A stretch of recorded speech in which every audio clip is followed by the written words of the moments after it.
Nkwanirizaako gwe munnange akyagyekuumiddeko ensi Buganda anti munnange ensi Buganda kuno kwe kwaffe Kabanda Musoke ow'Ennabalanga Bukoba Kyaggwe akaala amatendo nze nkubuuzaako nateera olunaku olwaleero kansuubire nti munnange oli bulungi. Munnange n'olunaku olwaleero nzikiriza nkutuuseeko essaza erimu ku masaza agakola Buganda eno ate nga mu byafaayo bya Buganda essaza lino kkulu nnyo era nga lino si ddala wabula ly'ery'Essese. Wali oliwuddeko olimanyi gy'ozaalibwa wakolerayo wagendayo kulya kaasi oba owulira pulire kati nno munnange tuula nkulombojjere ebikwata ku ssaza ly'Essese. Essaza ly'Essese lifumbekeddemu ebyafaayo bya Buganda ebikusike era y'ensibuko y'ebimu ku byobuwangwa bya Buganda wano obulombolombo n'empisa ebya Buganda. Olw'okuba eno y'ensibuko ya Buganda, Ssese tali mwago amasaza agawangulwa obuwangulwa okwegatta ku Buganda. Essaza lino likolebwa ebizinga 84 ebyetoolodde mu nnyanja Nalubaale.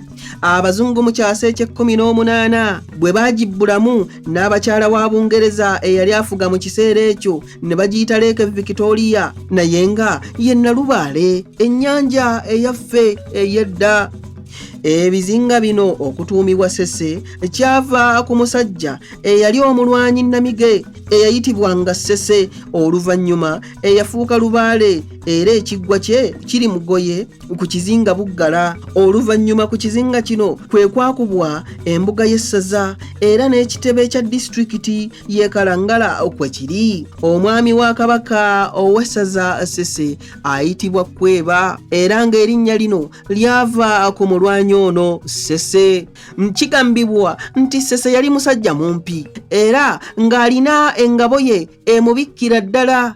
Olunaku lumu yalumbibwa omutaka ow'emmamba ayitibwa Sewaya oba Sewaya ng'ayagala yeddize ekizinga kino. Ssese yeewomanga mu ngabo yeeno eyali emumalayo n'ayogerwako nti bw'aba alwana akwebera bukwebezi n'oluvannyuma ne kivaamu kweba. Okusinziira ku mubaka wa Kabaka mu bizinga bino Ssaalongo Lutaaya Kibandwa agamba nti Kabaka teyagaba wassaza mu bizinga nga buli kizinga kuliko omutaka akitwala. Abazungu baamala kutuuka kuno nga bakola endagaano ya 1900 Kabaka n'alyoka alonda omukulu w'empingu y'oku mazzi omutaka Gabunga Kosiya Kasizi okubeera Kwebe yasooka. Ekizinga ekisingira ddala okubeera n'ebyafaayo ebiwanvu mu Ssese kiyitibwa Bukesa, kiri wakati mu bizinga bino era ng'obwanga bwakyo bukitunuulizza ekibuga ky'Entebbe. Ekizinga kino kwe kuzaalibwa Ssejjinda Ssemusolo eyavaamu olunyiriri lw'Abalubaale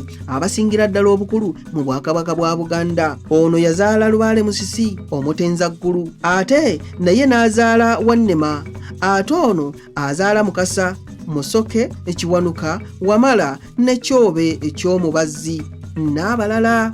Ebizinga ebisinga obungi mu Ssese buli kimu kiriko Lubaale waakyo era ennyanja eno Abaganda kye baava bagituuma Nalubaale. Ssekabaka Kintu bwe yali agenda okulya Obuganda yasooka kudda Ssese asobole okwaŋŋanga Kabaka Bemba Musota. Yasooka ku kizinga kino n'ajjako Ndugwa ow'Olugave ne Kayita ow'Envubu yayitira wa Musisi Effunve n'ajjayo Ssebucu ow'Enkima n'agenda e Bubembe ewa Mukasa n'ajjayo Kyaddondo ow'Envuma bw'atyo ne Wannema ku Bukasa era mu bizinga bino yajjayo abataka bangi abaamwegattako. Kabaka Nakibinge yasaabala n'agenda ewa Lubaale Wannema ku bizinga Bukasa. Ono yamuwa mutabani we Kyobe ky'Omubazzi eyali asobola okulwanyisa Abanyolo ng'asinziira waggulu mu bire era nga kino kwe kwava oluvannyuma okumuyita Kibuuka Omumbaale. Abange ebyo nno bye bikwata ku ssaza ery'Essese era nange munzikirize nzire Ennabalanga Bukoba Kyaggwe akaala amatendo tuliddingana ate mu kitundu ekirala ng'ate nkuwa ebirala. Ayi Katonda kuuma Namulondo.